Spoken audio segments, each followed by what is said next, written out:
श्री फूल सिंह जी बरैया। थोड़ा बरैया जी, आप अत्यंत वरिष्ठ हैं, समय की मर्यादा थोड़ा सा, जितना समय उतने ही बोलूंगा। अब 3-3 मिनट है सभी का, बस उसमें समेट लें आप, गागर में सागर कर दें। सभापति महोदय, मैं मांग संख्या 30, मांग संख्या 40 के खिलाफ बोलने के लिए खड़ा हुआ हूं। हालांकि पंचायती राज का ही विरोधी हूं मैं, ऐसा मत मानिए कि विपक्ष में होकर बोल रहा हूं। मैं अगर पक्ष में भी होता तो अभी पंचायती राज का विरोध करता। क्यों करता? क्योंकि मैं बाबा साहेब अम्बेडकर का अनुयायी हूं और बाबा साहेब अम्बेडकर के 3 गुरु थे, बुद्ध, कबीर और महात्मा फुले। तो पंचायती राज का हम क्यों विरोध करते हैं? बाबा साहेब अम्बेडकर ने कहा था, जब तक पंचायती राज को मजबूत नहीं करना चाहिए, कब तक? जब तक कि जाति व्यवस्था खत्म न हो जाए। और जाति व्यवस्था खत्म नहीं होगी, इधर पंचायती राज मजबूत करेंगे तो उसका रिजल्ट क्या होगा?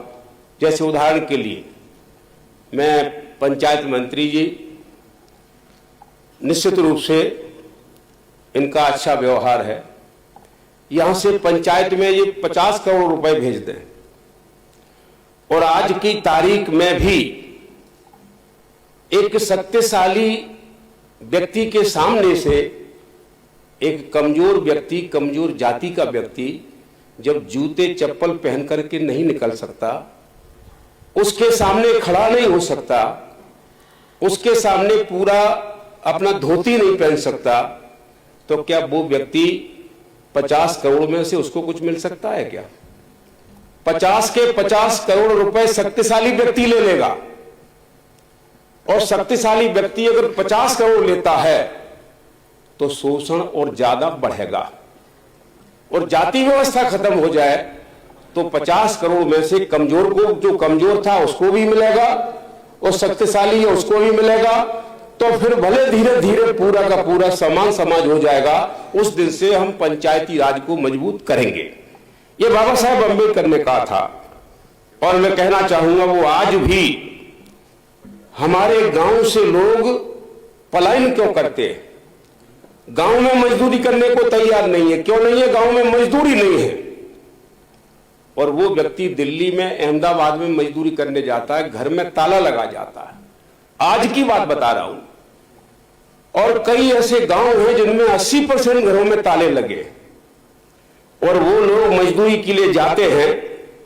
और हम कहें कि पंचायती राज को मजबूत करो, तो पंचायत में सरपंच आज भी शेड्यूल कास्ट और शेड्यूल ट्राइब और ओबीसी की कमजोर महिला अगर सरपंच बन जाए तो उनके सामने वो कुर्सी पर नहीं बैठ सकती।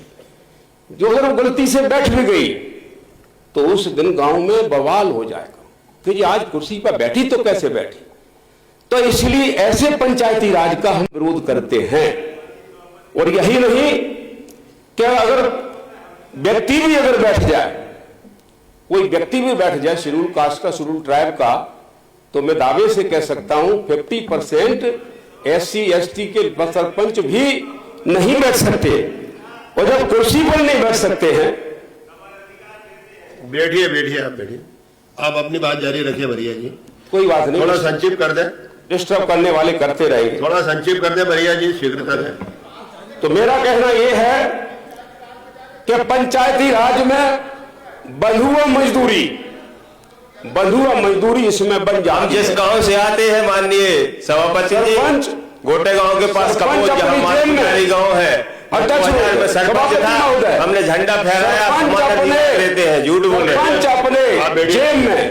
सरपंच अपने जेब में सील डाल करके घूमता है और उससे साइन कराने जाते हैं तो वो उसी के यहाँ नौकरी कर रहा होता है। जिस गांव में रिजर्व सीट हो जाए और वहां पर कोई सवन नहीं मिले, रिजर्व ना मिले, तो वो नौकरी कराने के लिए बाहर से लाते हैं, वहां उसका वोट बढ़ा देते हैं, उसी को सरपंच बनाते हैं। ऐसे सरपंच, ऐसे पंचायती राज का मैं इसलिए विरोध कर रहा हूं, ये हमारी वैचारिक पृष्ठभूमि है। और मैं कहना चाहूंगा कि इस मौके पर फिर भी हमारे साथियों ने काफी सुना खूब हाथ ऐसे कर करके कहा कि हमने बराबर बजट दिया है।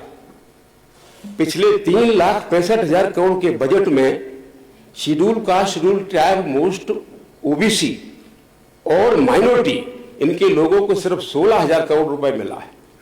आज भी बजट जो दिया है वो बजट, सभापति महोदय, वो बजट 20% दिया है।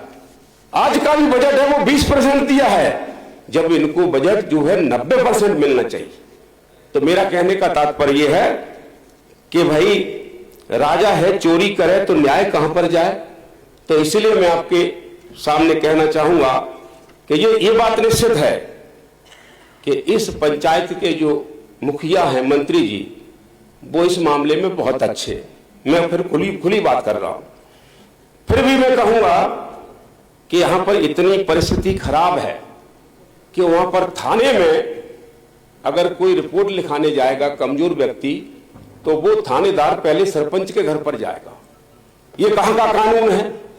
क्योंकि जब तक पंचायती राज खत्म नहीं होगा, शक्तिशाली जो समाज बना दिया है वो कमजोर नहीं होगा, तो थानेदार उसी के घर में पानी पिएगा और उसी के घर में चाय पिएगा। तो चाय पानी का थानेदार मैं समझता हूं वो मजबूर हो जाएगा, तो कमजोर व्यक्ति के ऊपर फरियादी होते हुए भी उल्टी कार्रवाई करेगा। ये खुली बात है। और मैं माननीय मंत्री जी यहां मौजूद हैं, मैं उनसे कहना चाहूंगा कि इस क्षेत्र में मैं जहां से आता हूं, भांडेर विधानसभा दतिया जिले की, और मैं सरकार और वहां एक छोटी सरकार और चलती है, उन दोनों का ही पीड़ित व्यक्ति हूं। मैं वर्षा में 1 महीने तक पुलियां टूट गए, रोडें टूट बह गई, और मैंने कलेक्टर, एसडीएम दोनों को भेजा। वो मान नहीं रहे थे कि 1 महीने में भी वहां पर निकलने की रास्ता नहीं थी। तो हम लोगों ने तो बाहर से तैराक बुलाए और वो सामान लेकर के उनके बीच में गए। कलेक्टर ने कहा नहीं बात सही है। तो मैंने कहा इस पुलिया को ऊंचा करवा दो, ये रोडें टूट गई हैं, इसको बनवा दो। तो सभापति महोदय, इस बजट में भी, पिछला तो निकल ही गया, इस बजट में भी मुझे नहीं लगता है कि 1 पैसा भी दिया हो। बहुत बहुत धन्यवाद भरैया जी। मैं एक मांग कर लूं, मंत्री जी है, कृपया शीघ्रता कर ले, क्योंकि वो इसलिए जरूरी है। नहीं, जो जरूरी हो जरूरी, जल्दी जरूरी।